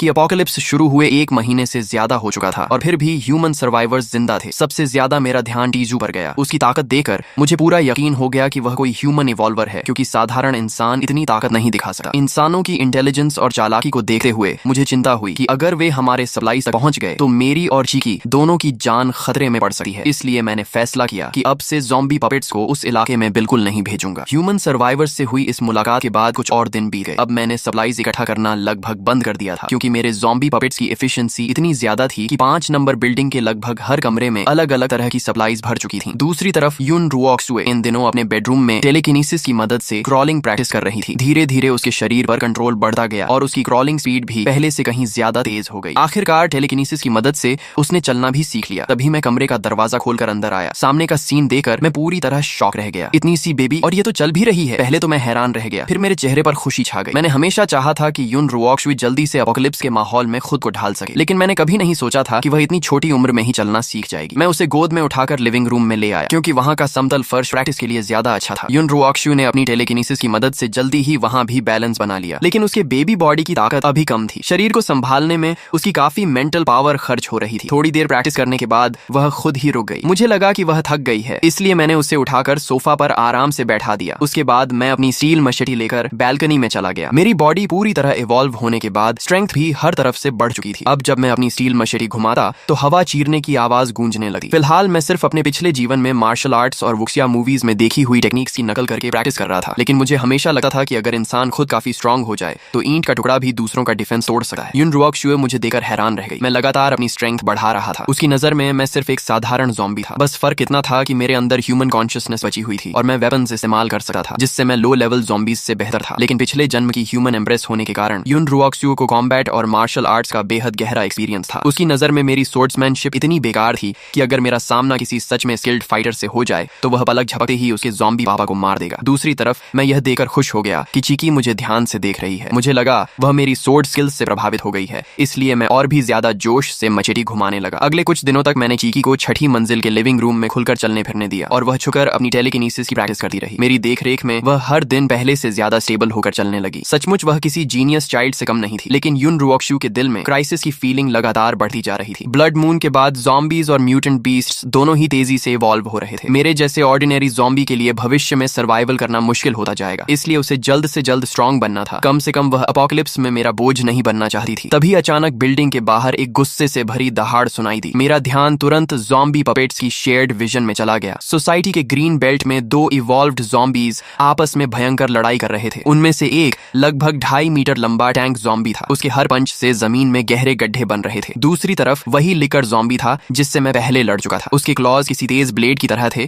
और उसकी स्पीड इतनी ज्यादा थी कि उसे देखना भी मुश्किल था। दोनों इवॉल्व्ड ज़ॉम्बीज बराबरी की लड़ाई लड़ रहे थे। मेरा दिल तेजी से धड़कने लगा। ये मेरे लिए सुनहरा मौका था। अगर दोनों एक दूसरे को कमजोर कर दें तो मैं आसानी से दोनों का फायदा उठा सकता था। मैं तुरंत कमरे से निकलकर नीचे गया और अपनी ज़ॉम्बी स्क्वाड इकट्ठा करने लगा। उधर युन रुओक्सुए बाहर की आवाज सुनकर परेशान हो गई। उसे मेरे ज़ॉम्बी पपेट्स कंट्रोल करने की एबिलिटी के बारे में कुछ पता नहीं था। उसे लगा मैं खुद जाकर इवॉल्व्ड ज़ॉम्बीज से लड़ने वाला हूँ, लेकिन वह खुद ठीक से चल भी नहीं सकती थी, इसलिए सिर्फ कमरे में बैठकर मेरी सलामती की दुआ कर सकती थी। नीचे पहुंचते ही मैंने अपने सभी ज़ॉम्बी पपेट्स को इकट्ठा किया। पूरी तरह आर्म्ड ज़ॉम्बी स्क्वाड धीरे धीरे ग्रीन बेल्ट की तरफ बढ़ने लगी। लंबी लड़ाई के बाद आखिर दोनों ज़ॉम्बीज बुरी तरह घायल हो चुके थे। लिकर ज़ॉम्बी ने टैंक ज़ॉम्बी का एक हाथ नोचकर अलग कर दिया और आखिरकार टैंक ज़ॉम्बी वहीं मर गया। लिकर ज़ॉम्बी मुश्किल से जीत पाया था और जैसे ही वह गोल्डन कोर निकालने झुका, मेरी ज़ॉम्बी स्क्वाड ने चारों तरफ से उसे घेर लिया। लिकर ज़ॉम्बी गुस्से से दहाड़ा और ज़ॉम्बी पपेट्स को डराकर भगाने की कोशिश की, लेकिन मेरे कंट्रोल में होने की वजह से उन पर उसके प्रेशर का कोई असर नहीं हुआ। मेरे स्टोन ज़ॉम्बी पपेट्स लगातार फायर एक्सिस से उस पर हमला करते रहे। खुली जगह होने की वजह से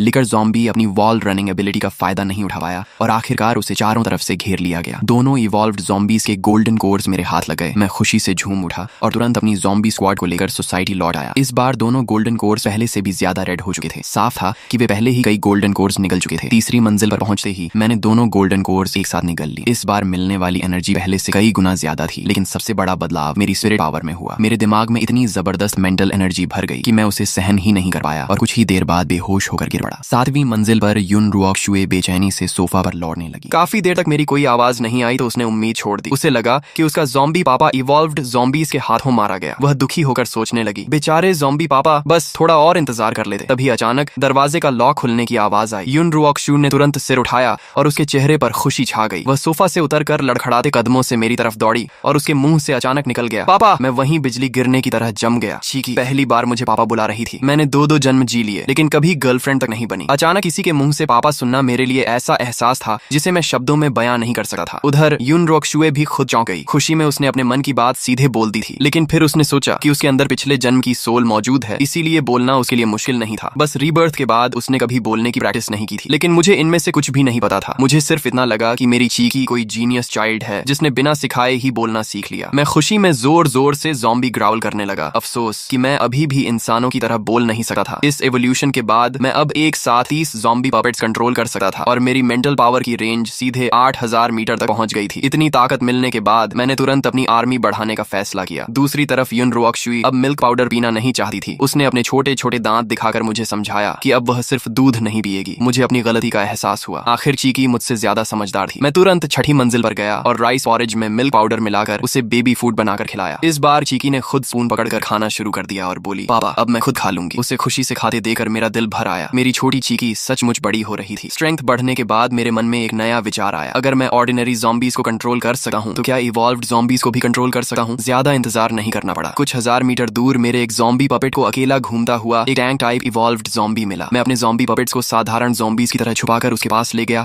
और 100 मीटर की दूरी से अपनी मेंटल पावर छोड़ी। उसकी मेंटल डिफेंस सामान्य ज़ॉम्बीज से कहीं ज्यादा मजबूत थी। शुरुआत में काफी रेजिस्टेंस मिला लेकिन मेरी नई स्पिरिट पावर उससे भी ज्यादा पावरफुल थी। आखिरकार मैंने उसकी डिफेंस तोड़ दी और उसे अपना ज़ॉम्बी पपेट बना लिया। मैंने उसका नाम दा पैंग रखा। उसका शरीर बेहद विशाल था और दोनों हाथ किसी लोहे के पिंजरे जैसे लगते थे। मैं हार्डवेयर स्टोर से 2 भारी आयरन हैमर्स उठा लाया जिनका वजन 100 किलो से भी ज्यादा था और उन्हें डबांग को दे दिया। जब वह दोनों हैमर्स घुमाता तो हवा तक कांप जाती। सोसाइटी के गेट पर उसे खड़ा कर दो तो वह किसी गार्डियन गॉड से कम नहीं लगता था। डबांग के आने के बाद मुझे पहली बार पूरी सिक्योरिटी महसूस हुई। इसके बाद मैंने एक स्पीड टाइप इवॉल्व्ड ज़ोंबी को भी अपने कंट्रोल में लिया और उसका नाम शांडियन लाइटनिंग रखा। उसकी स्पीड बहुत ज्यादा थी और वह ड्यूअल ब्लेड्स चलाने में माहिर था। इस तरह डा पैंग की स्लो स्पीड की कमी पूरी हो गई। एक टैंक, एक असैसिन और 20 से ज्यादा ऑर्डिनरी ज़ॉम्बी पपेट्स के साथ मुझे लगने लगा कि अब मैं अपोकलिप्स में आराम से राज कर सकता हूँ। इसी दौरान डा पैंग जब सप्लाईज ढूंढ रहा था तभी उसका सामना एक म्यूटेंट जायंट डॉग से हुआ। उसकी बॉडी लगभग 2 मीटर लंबी थी। पूरे शरीर पर काले और बेहद सख्त बाल थे और उसका शरीर किसी जंगली सुअर जितना मोटा था। अपोकलिप्स में यह पहली बार था जब मैंने किसी दूसरे म्यूटेंट क्रीचर को देखा। मैंने तुरंत डा पैंग को अटैक करने का आदेश दिया। उसने एक हैमर से जायंट डॉग का अगला पंजा तोड़ दिया और अगले वार में उसका सिर कुचल डाला। उसके दिमाग से भी एक व्हाइट गोल्डन कोर निकला। अब यह साफ हो गया कि म्यूटेंट बीस्ट के अंदर भी गोल्डन कोर बंधे हैं। मैं जायंट डॉग की बॉडी सोसाइटी वापस ले आया। उसका कुछ मीट मैंने खुद खाकर अपनी हंगर शांत की और बाकी डाबैंग को दे दिया। फ्रेश मीट खाने के बाद डाबैंग के घाव आंखों के सामने भरने लगे। म्यूटेंट डॉग और बाद में मिले एक और टैंक ज़ॉम्बी के गोल्डन कोर्स निगलने के बाद मेरी स्पिरिट पावर फिर बढ़ गई। लेकिन युन रुओक्शु को इन सब बातों का पता नहीं था। एक दिन जब मैं बाहर था वह चुके से नीचे उतर गई। उसने देखा कि तीसरी मंजिल से लेकर छठी मंजिल तक हर कमरा सप्लाईज से भरा पड़ा था। मिल्क पाउडर के पहाड़ लगे थे। मिनरल वाटर की बोतलें छत तक जमा थीं और बेबी प्रोडक्ट्स और फूड का तो हिसाब ही नहीं था। वह शॉक होकर बुदबुदाई, हे भगवान, ज़ॉम्बी पापा ने आखिर कितना सामान जमा कर रखा है। ये सारे रिसोर्सेज कभी नहीं ला सके। उसने अंदाजा लगाया कि यह अंडरग्राउंड एबिलिटी की वजह से हो रहा है जिसके जरिए जमीन के नीचे से तेजी से सामान लाया जा रहा है। जब वह पहली मंजिल की बैल्कनी पर पहुंची तो उसने देखा कि मोटा आदमी दरवाजे पर 2 बड़े हैमर लेकर खड़ा है।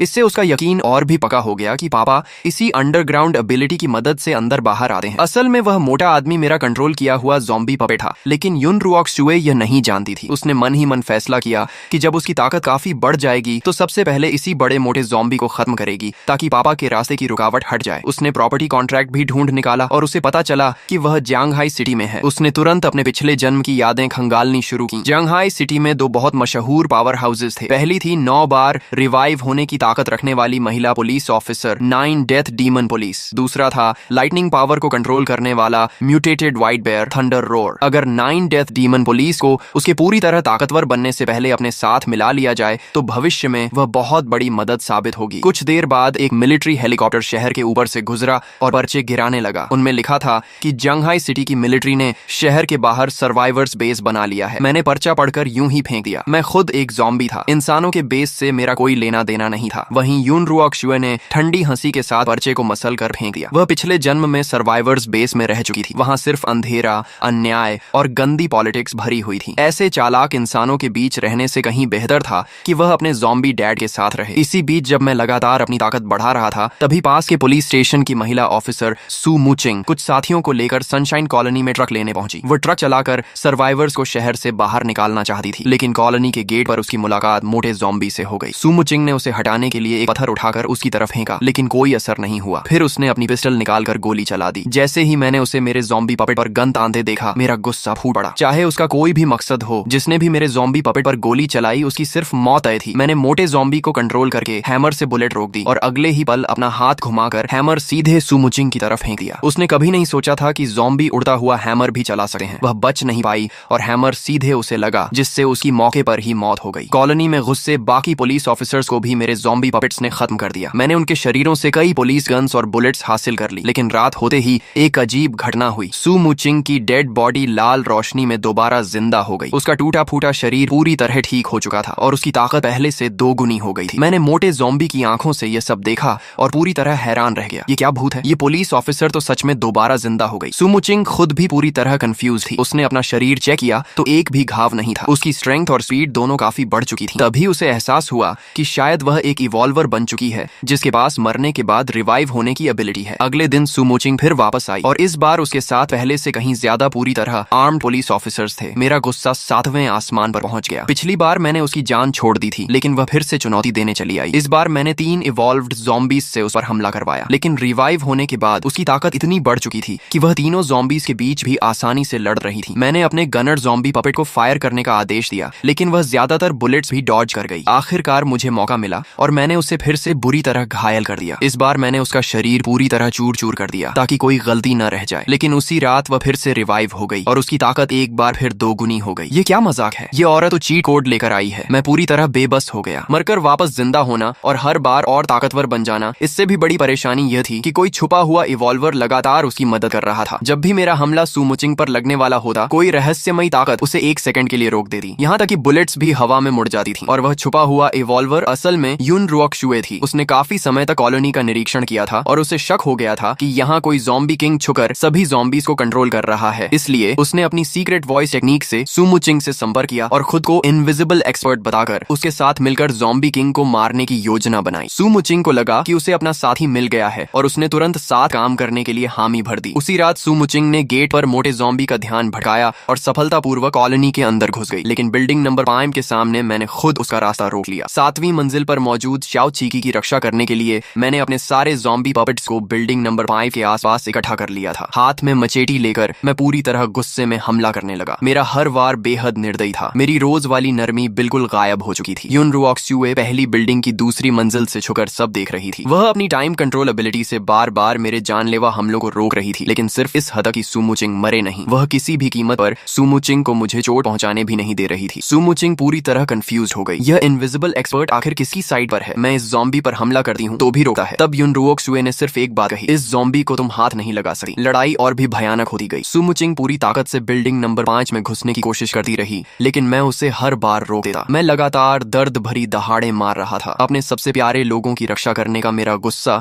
पूरे कॉलोनी का तापमान गिरा रहा था। तभी युन रुओक शुए को आखिरकार सच्चाई समझ आ गई। जब सू मुचिंग बिल्डिंग नंबर 5 की तरफ बढ़ी तो कॉलोनी के सारे ज़ॉम्बी पागलों की तरह उसी बिल्डिंग की तरफ दौड़ पड़े। वे किसी ज़ॉम्बी किंग की रक्षा नहीं कर रहे थे, बल्कि 7वीं मंजिल पर मौजूद उसी इंसान की रक्षा कर रहे थे। और उन सभी ज़ॉम्बीज को जान देकर उसकी रक्षा करने का आदेश देने वाला कोई और नहीं बल्कि उसका ज़ॉम्बी डैड था। क्या पापा ही ज़ॉम्बी किंग है? उसी पल सारे सुराग एक दूसरे से जुड़ गए। उसका ज़ॉम्बी डैड ही वह ज़ॉम्बी किंग था जिसे वह इतने समय से मारना चाहती थी। मैं कितनी बेवकूफ थी। युन रुओक शुए तो लगभग अपने ही पापा के खिलाफ गड्ढा खोद चुकी थी। सच्चाई समझते ही उसने तुरंत सू मुचिंग की मदद करना बंद कर दिया। छुपी हुई सहायता खत्म होते ही सू मुचिंग तुरंत कमजोर पड़ गई। मैंने 3 इवॉल्व्ड ज़ॉम्बीज और अपने असली शरीर से मिलकर उसे चारों तरफ से घेर लिया और उसे पंचिंग बैग की तरह बेरहमी से पीटना शुरू कर दिया। इनविजिबल एक्सपर्ट, तुमने तो सच में मुझे फंसा दिया। बेहोश होने से पहले सू मुचिंग के मन में यही आखिरी ख्याल आया। उसे बेहोश करने के बाद मैंने एक कागज पर लिखकर उसके पास रख दिया, जिंदा रहना। अगर तुम मर गई तो पूरे पुलिस स्टेशन के लोग तुम्हारे साथ मरेंगे। दयालु स्वभाव वाली सू मुचिंग ने आखिरकार समझौता कर लिया। वह अपने कारण किसी और की जान नहीं लेना चाहती थी। इसके बाद के दिन धीरे धीरे शांत होने लगे। मैं हर दिन लाइटनिंग के साथ प्रैक्टिस करके अपनी फाइटिंग स्किल्स बेहतर करता रहा। मैंने खास तौर पर शाओ चीकी के लिए लर्निंग मशीन और फ्लैश कार्ड्स भी ला कर दिए। छोटी बच्ची बहुत तेजी से सीखने लगी। अब वह पढ़ना, लिखना और मैथ्स भी करने लगी थी। मुझे तो लगने लगा कि मेरी बेटी में महान बनने की पूरी क्षमता है। दूसरी तरफ युन रुओक शुए भी लर्निंग मशीन के साथ बच्चे की तरह बोलना सीखने का नाटक करती रही, लेकिन अंदर ही अंदर बहुत शर्मिंदा थी। पिछले जन्म में वह एक फेमस यूनिवर्सिटी की पोस्ट ग्रेजुएट स्टूडेंट थी और अब उसे फिर से बेबी एजुकेशन सीखनी पड़ रही थी। इसी दौरान जब भी मैं बाहर जाता, वह चुपके से नीचे उतरकर सुमुचिंग से बातें करने चली जाती। बड़ी और छोटी दोनों की अच्छी फ्रेंडशिप हो गई। सुमुचिंग उस मासूम बच्ची पर बिल्कुल शक नहीं करती थी और अपनी सारी जानकारी उसे बता देती थी। वहीं युन रुओक्शुए मन ही मन सोच रही थी कि भविष्य की 9 डेथ डीमन पुलिस को अपने साथ कैसे मिलाया जाए। आखिर वह भविष्य में अर्थ रैंक तक पहुंचने की क्षमता रखने वाली पावर हाउस थी। अगर वह साथ आ जाए तो बहुत बड़ी मदद मिलेगी। मैंने देखा कि शाओचीकी को सुमुचिंग से बातें करना बहुत पसंद है, इसलिए मैंने उसे कभी नहीं रोका। आखिर किसी इंसान का उस छोटी बच्ची से सामान्य तरीके से बात करना अच्छी बात ही। बस हर बार मैं सुमुचिंग की आयरन चेन अच्छी तरह बांध देता था और लाइटनिंग नंबर 1 को सख्त आदेश देता था कि उस पर हर समय नजर रखे। अचानक एक दिन मेरे ज़ॉम्बी पपेट ने नई खबर भेजी। दूर सड़क पर पहली बार एक सेकंड टियर टायरेंट ज़ॉम्बी दिखाई दिया। उस ज़ॉम्बी की दोनों भुजाएं पूरी तरह तेज ब्लेड्स में बदल चुकी थीं और उसकी स्ट्रेंथ व स्पीड बेहद खतरनाक स्तर पर पहुंच चुकी थी। एक ह्यूमन इवॉल्वर उसके पीछे पीछे जान बचाकर भाग रहा था। वह इंसान वही ताकतवर आदमी टीजू था जिसने पहले मेरे ज़ॉम्बी पपेट से लड़ाई की थी। टायरेंट ज़ॉम्बी के शरीर पर बने घाव अपने आप भर रहे थे। टीजू ने उस पर कई बार तलवार से वार किया लेकिन कोई असर नहीं हुआ। आखिरकार वह एक तंग गली में घुसकर बड़ी मुश्किल से अपनी जान बचा पाया। मेरे मन में तुरंत एक आइडिया आया। ये टायरेंट ज़ॉम्बी बहुत ताकतवर था, सामने से लड़ना बेकार था, लेकिन मेरे पास इससे बेहतर तरीका था। मैंने लाइटनिंग को कंट्रोल करके उस टायरेंट ज़ॉम्बी को पुलिस स्टेशन के पास पहुंचा दिया। उसी समय सुमुचिंग बाहर से रिसोर्सेज इकट्ठा करके लौट रही थी। जैसे ही उसने टायरेंट ज़ॉम्बी को देखा, बिना कुछ सोचे उसका ध्यान अपनी तरफ खींच लिया ताकि पुलिस स्टेशन के लोगों की रक्षा कर सके। जब दो ताकतवर दुश्मन लड़ते हैं तो फायदा तीसरे का होता है। सुमुचिंग और टायरेंट ज़ॉम्बी के बीच भयंकर लड़ाई हुई, लेकिन जल्द ही उसे समझ आ गया कि वह उसे हरा नहीं सकती। इसलिए वह उसे पास के पेट्रोल पंप तक ले गई और एक गोली से फ्यूल टैंक उड़ा दिया। अगले ही पल पूरा पेट्रोल पंप आग की लपटों में घिर गया। टायरेंट ज़ॉम्बी आग के समंदर से बाहर निकल आया। उसका पूरा शरीर झलकर काला पड़ चुका था, लेकिन वह अभी भी जिंदा था, हालांकि वह बुरी तरह घायल हो चुका था। मैंने तुरंत अरबैंग और लाइटनिंग को हमला करने का आदेश दिया। गंभीर रूप से घायल टायरेंट ज़ॉम्बी अरबैंग की 1 टन से भी भारी लोहे की रॉड के लगातार वार बिल्कुल नहीं झेल पाया। कुछ ही देर में वह खड़ा होने की हालत में भी नहीं रहा। लाइटनिंग ने मौका देकर अपनी स्टील ब्लेड से उसके शरीर को लगातार काटना शुरू कर दिया और आखिरकार टायरेंट ज़ॉम्बी मारा गया। जब मैंने उसके शरीर से सेकंड ईयर गोल्डन कोर निकाला तो मेरी खुशी का ठिकाना नहीं रहा, लेकिन इस बार मैंने जल्दबाजी नहीं की। पहले शाओचीकी के लिए खाना बनाया, सारी सुरक्षा का इंतजाम किया और उसके बाद बिल्डिंग नंबर 4 में जाकर गोल्डन कोर को निगल लिया। उस गोल्डन कोर की जबरदस्त एनर्जी ने मुझे सीधे 3rd ईयर तक पहुंचा दिया। मेरी फिजिकल स्ट्रेंथ में क्वालिटेटिव चेंज आ गया और मेरी मेंटल पावर कई गुना बढ़ गई। मेरा कंट्रोल रेंज 10 किलोमीटर से बढ़कर कई दर्जन किलोमीटर तक पहुंच गया। अब मैं आसानी से 100 से भी ज्यादा सामान्य ज़ॉम्बी पपेट्स को कंट्रोल कर सकता था और सेकंड ईयर इवॉल्व्ड ज़ॉम्बीज भी मेरे लिए बिल्कुल आसान हो गए थे। अब तो स्पीड के मामले में मैं अजाइल ज़ॉम्बी लाइटनिंग को भी पीछे छोड़ सकता था और सामने से टैंक टाइप ज़ॉम्बी डबांग को भी धक्का देकर पीछे हटा सकता था। अब जाकर मैं सच में अपोकलिप्स का सर्वाइवर लगने लगा था। 3rd ईयर में पहुंचने के कुछ समय बाद मैंने एक और सेकंड ईयर टैंक ज़ॉम्बी को अपने साथ मिला लिया, जिसका आकार एक छोटी कार जितना बड़ा था। मैंने उसका नाम एयरपैंग रखा और उसे 1 टन से भी भारी मेटल रॉड दे दी। एयरपैंग का एक बार किसी कार को कबाड़ बना सकता था और अगर वह रॉड फेंक देता तो कंक्रीट वॉल भी आर पार हो जाती। एयरपैंग के कॉलोनी गेट पर पहरा देने के बाद अब इवॉल्व्ड ज़ॉम्बीज भी कॉलोनी के पास आने की हिम्मत नहीं करते थे। इसी दौरान युन रुओक्शुए भी छुकर 3rd ईयर तक पहुंच गई। 3rd ईयर में पहुंचने के बाद उसकी टेलीकिनेसिस बहुत बढ़ गई। अब वह आयरन नेल्स को बेहद तेज स्पीड से उड़ाकर हमला कर सकती थी और अपनी टाइम कंट्रोल एबिलिटी के साथ मिलाकर बिना आवाज किए किसी की भी जान ले सकती थी। पूरे अपोकलिप्स में अब वह इंसानों के सबसे ताकतवर लोगों में शामिल हो चुकी थी। एक दिन पता नहीं कब मेरे पैरों के पास ब्लड सैंड ब्लेड टेक्निक नाम की एक किताब पड़ी मिली। मुझे लगा कि किसी रहस्यमयी एक्सपर्ट ने यह सीक्रेट मैनुअल मेरे लिए छोड़ी है, इसलिए मैंने इसे सीखना शुरू कर दिया। लेकिन मुझे क्या पता था कि यह किताब असल में युन रुओक्शुए ने अपनी नोटबुक में लिखकर चुपके से मेरे लिए फेंकी थी। ये ब्लेड टेक्निक अपने खून को आधार बनाकर किलिंग ऑरा तैयार करती थी। पूरी तरह मास्टर होने के बाद ताकत लगाने की भी जरूरत नहीं रहती थी, क्योंकि केवल ब्लड सैंड ऑरा ही दुनिया की सबसे खतरनाक ब्लेड बन जाती थी। इस टेक्निक की प्रैक्टिस करने के बाद मेरी प्रोग्रेस बहुत तेज हुई और मेरी कॉम्बैट पावर में जबरदस्त बढ़ोतरी हो गई, लेकिन यह शांति ज्यादा समय तक नहीं रही। सर्वाइवर्स बेस से 5 इवॉल्वर्स की एक टीम जांघाई सिटी में रिसोर्सेज इकट्ठा करने पहुंची। उन्होंने देखा कि सनशाइन कॉलोनी के आसपास का सारा सामान पहले ही गायब हो चुका है। उन्होंने सामान ले जाने वाले ज़ॉम्बी पपेट का पीछा किया और आखिरकार कॉलोनी तक पहुंच गए। रात के समय वे दीवार फांदकर अंदर घुस गए, लेकिन उन्हें यह नहीं पता था कि जैसे ही उनके पैर जमीन पर पड़े उसी पल मैंने उन्हें देख लिया था। मेरी ज़ॉम्बी पपेट आर्मी ने तुरंत उन्हें चारों तरफ से घेर लिया। इवॉल्व्ड ज़ॉम्बी लाइटनिंग नंबर 2 ने एक इवॉल्वर को पल भर में मार गिराया। वहीं डपांग के 2 बड़े हैमर्स ने 2 मेले इवॉल्वर्स को जोरदार वार से पीछे धकेल दिया। इस भयंकर लड़ाई के बीच मैं खुद भी मैदान में उतर गया। ब्लड सैंड ब्लेड टेक्निक सीखने के बाद मेरा एक ही हॉरिजॉन्टल स्लैश आखिरी भागते हुए इवॉल्वर को कमर से 2 हिस्सों में काटने के लिए काफी था। उनके शरीरों से मुझे सर्वाइवर्स बेस के आइडेंटिटी कार्ड्स मिले। मिले। तभी मुझे एहसास हुआ कि इंसानों की ताकत मेरी उम्मीद से कहीं तेजी से बढ़ रही है। सनशाइन कॉलोनी का राज देर सवेर सबके सामने आ ही जाएगा, इसलिए मैंने कॉलोनी छोड़ने का फैसला किया। मेरा अगला टारगेट शहर के बाहर स्थित चिंगशुई फार्म था। वहाँ खुली जमीन थी, खेती की जा सकती थी, इंसानों की ताकत से दूर था और आसपास ज़ॉम्बीज की भी कमी नहीं थी, जिससे मैं अपनी आर्मी लगातार बढ़ा सकता था। सबसे जरूरी बात यह थी कि वहाँ शाओ चीकी को बड़ा होने के लिए कहीं बेहतर माहौल मिलेगा। वह हमेशा कंक्रीट बिल्डिंग्स के बीच बंद नहीं रह सकती थी। उसे धूप चाहिए थी, ताजी हवा चाहिए थी और ताजी सब्जियां भी। सब्जियों की बात आते ही मुझे अपनी बेटी की चिंता होने लगी। इतने दिनों से उसका खाना बहुत लिमिटेड था। हर दिन milk powder, egg fried rice और राइस पेस्ट ही मिल रहा था, एक पता हरी सब्जी तक नहीं। फार्म पहुंचने के बाद मैं अपने ज़ॉम्बी पपेट्स से खेत जोतूंगा, खेती करूंगा और शाओ चीकी को ताजे फल और सब्जियां खिलाऊंगा। उसे न तो मार सकता था और न ही यूं ही छोड़ सकता था, लेकिन जब यहाँ से जाना ही था तो बेहतर यही था कि उसे आजाद कर दूं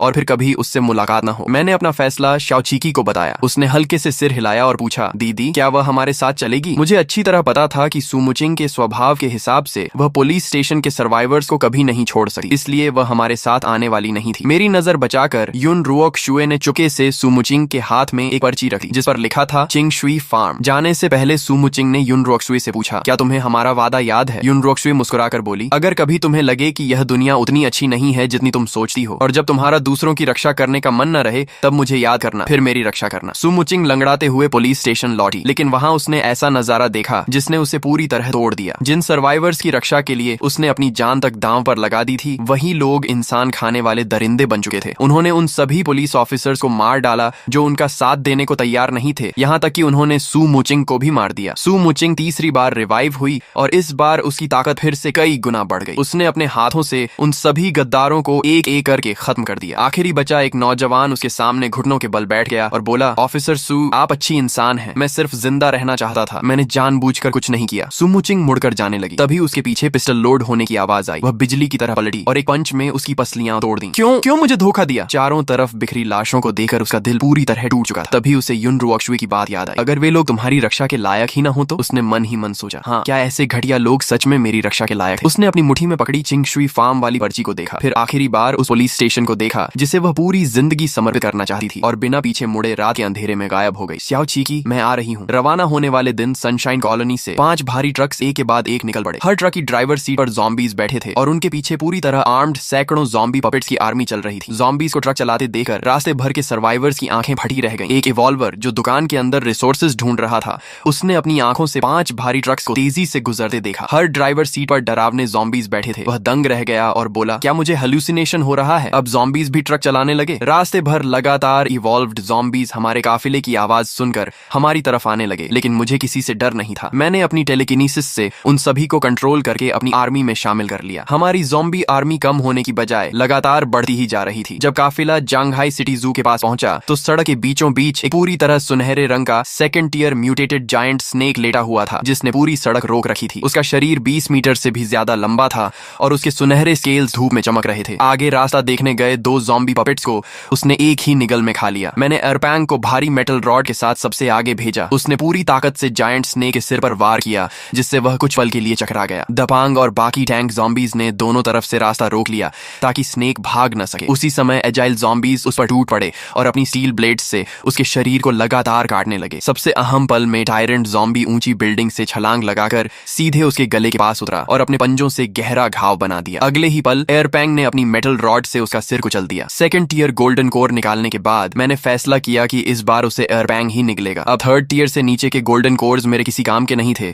लेकिन उनसे मेरे ज़ॉम्बी पपेट्स और ताकतवर बन सकते थे। क्वांटिटी नहीं, क्वालिटी जरूरी थी। मैं पूरी तरह हाई टियर इवॉल्व्ड ज़ॉम्बीज से बनी एक एलीट आर्मी तैयार करना चाहता था। युन रुओक शुए उस विशाल स्नेक की डेड बॉडी को देखकर इतनी खुश हुई कि उसकी आंखें चमकने लगीं। उसने मासूमियत से कहा, पापा मुझे स्नेक मीट खाना है। बेचारी शाओ चीकी इतने दिनों से सिर्फ milk powder, egg fried rice और राइस पेस्ट खा खाकर परेशान हो चुकी थी। इतनी बड़ी स्नेक देकर उसका मन ललचा गया, लेकिन मुझे यकीन नहीं था कि म्यूटेटेड बीस्ट का मीट इंसानों के लिए सुरक्षित है या नहीं। इसीलिए मैंने सोचा कि पहले किसी ह्यूमन सर्वाइवर पर टेस्ट करके देखूंगा, फिर ही शाओ चीकी को खिलाऊंगा। मैंने मुस्कुराकर कहा, जब पापा कंफर्म कर लेंगे कि यह सेफ है तब तुम्हारे लिए जरूर बनाऊंगा। युन रुओक शुए थोड़ी निराश हुई, लेकिन वह मेरे फैसले को समझ गई। उसे अच्छी तरह पता था कि म्यूटेटेड बीस्ट का मीट न सिर्फ खाया जा सकता है बल्कि शरीर के लिए बहुत फायदेमंद भी होता है, लेकिन वह यह बात मुझे बता नहीं सकती थी। काफिला आगे बढ़ता रहा। दोनों तरफ की ऊंची बिल्डिंग्स धीरे धीरे गायब होने लगी और उनकी जगह खुला मैदान दिखाई देने लगा। मैंने मैप देखा, सिर्फ 10-15 मिनट बाद हम चिंगशुई शुई फार्म पहुंचने वाले थे। शाम का डूबता सूरज पूरे आसमान को लाल रंग में रंग चुका था। मैं खिड़की के बाहर पीछे छूटते नजारों को देख रहा था। फिर मेरी नजर बगल में बैठी शाओचिकी पर गई, जो खामोशी से बाहर की दुनिया देख रही थी। उसकी आंखों में डूबते सूरज की लाल रोशनी झलक रही थी। रीबर्थ के बाद यह पहली बार था जब वह सनशाइन कॉलोनी से बाहर निकलकर दुनिया देख रही थी। मैंने प्यार से उसके गाल को हल्का सा दबाया। शाओचिकी ने मेरी तरफ देखा और मीठी मुस्कान के साथ बोली, पापा, बाहर की दुनिया कितनी बड़ी है। मैंने मुस्कुराकर कहा, हाँ, दुनिया बहुत बड़ी है और बहुत खतरनाक भी, लेकिन जब तक मेरी शाओचिकी मेरे साथ है तब तक हर चीज की कोई न कोई अहमियत है। दूर होराइजन पर डूबते सूरज की रोशनी में एक विशाल फार्म की परछाई दिखाई देने लगी। वही हमारा नया घर था, चिंगशुई फार्म। लेकिन हमसे कई दर्जन किलोमीटर पीछे जांघाई सिटी के खंडहरों में एक बेहद डरावनी ऑरा वाला इंसान हमारे ट्रक के टायर मार्क्स का पीछा करते हुए तेजी से हमारी तरफ बढ़ रहा था। अब सुमुचिंग की आंखों से वह पुरानी नरमी और दयालुता पूरी तरह गायब हो चुकी थी। उनकी जगह सिर्फ ठंडापन और अटूट संकल्प बचा था। लेकिन जब भी उसे वह छोटी बच्ची याद आती जो मिल्क बॉटल पकड़कर उसकी तरफ मुस्कुराती थी, उसके होंठों पर अनजाने में हल्की सी मुस्कान आ जाती। चिंगशुई फार्म पहुंचने के बाद हमने मैप के बताए रास्ते की बजाय जंगल के अंदर वाली पगडंडी पकड़ ली। कुछ दूर चलने के बाद आखिरकार फार्म का मेन गेट दिखाई दिया। बड़े स्टील गेट के दोनों तरफ लकड़ी के खंभों और आयरन वायर फेंस से बनी ऊंची बाउंड्री थी। फेंस पर हाई वोल्टेज वार्निंग के बोर्ड लगे हुए थे और कई जगह किसी के जबरदस्ती तोड़कर अंदर घुसने के निशान भी दिखाई दे रहे थे। ट्रक में बैठे बैठे मैंने पूरे फार्म का निरीक्षण किया और मन ही मन काफी संतुष्ट हुआ। चिंगशुई फार्म चारों तरफ से शांत था। यहाँ किसी की आसानी से नजर नहीं पड़ती थी। इसका एरिया सनशाइन कॉलोनी से कहीं ज्यादा बड़ा था, जिसमें मैं, शाओचिकी और मेरी विशाल ज़ॉम्बी आर्मी आराम से रह सकते थे। सबसे बड़ी बात यह थी कि यहाँ का माहौल बिल्कुल खुला था, इतना दबाव वाला नहीं था। इसलिए शाओचिकी के बड़े होने के लिए यह जगह सबसे बेहतर थी। शाओचिकी ने अंगड़ाई लेते हुए पूछा, पापा, क्या हम पहुंच गए? मैंने सिर हिलाया और पहले कुछ ज़ॉम्बी पपेट्स को टूटी हुई बाउंड्री से अंदर भेजकर पूरे फार्म की जांच करने का आदेश दिया। जैसे ही वे अंदर गए, मेरी भौहें सिकुड़ गईं। पूरे फार्म में सूखे हुए काले भूरे खून के धब्बे फैले हुए थे। मैंने सबसे पहले वेजिटेबल गार्डन ढूंढा, लेकिन वहाँ की सारी खेती पूरी तरह बर्बाद हो चुकी थी और जमीन पर विशाल पैरों के निशान बने हुए थे। साफ था कि फार्म के अंदर म्यूटेटेड एनिमल्स मौजूद थे। तभी फार्म के अंदर से लड़ाई और जानवरों की दहाड़ने की आवाजें सुनाई दी। मैंने ज़ॉम्बी पपेट्स को आवाज की दिशा में भेजा। पोल्ट्री एरिया में पहुंचकर हमने एक म्यूटेटेड जायंट बुल देखा। सबसे हैरानी की बात यह थी कि उस बुल के मुंह में शेर और बाघ से भी बड़े नुकीले दांत उगाए थे और वह किसी अनजान जानवर की डेड बॉडी खा रहा था। एपोक्लिप्स के बाद तो गाय भैंस भी मीट खाने लगी थी। जायंट बुल ने ज़ॉम्बी पपेट्स को देखते ही बिना रुके उन पर हमला कर दिया। वह पहले ही सेकंड टियर तक पहुंच चुका था, इसलिए सामान्य ज़ॉम्बी पपेट्स उसके सामने टिक ही नहीं सकते थे। मैंने तुरंत अरपैंग और टायरेंट ज़ॉम्बी नंबर 1 को लड़ाई में उतार दिया। अरपैंग ने अपनी मेटल रॉड पूरी ताकत से बुल के सिर पर मारी, जिससे उसकी आंखों के आगे तारे घूम गए।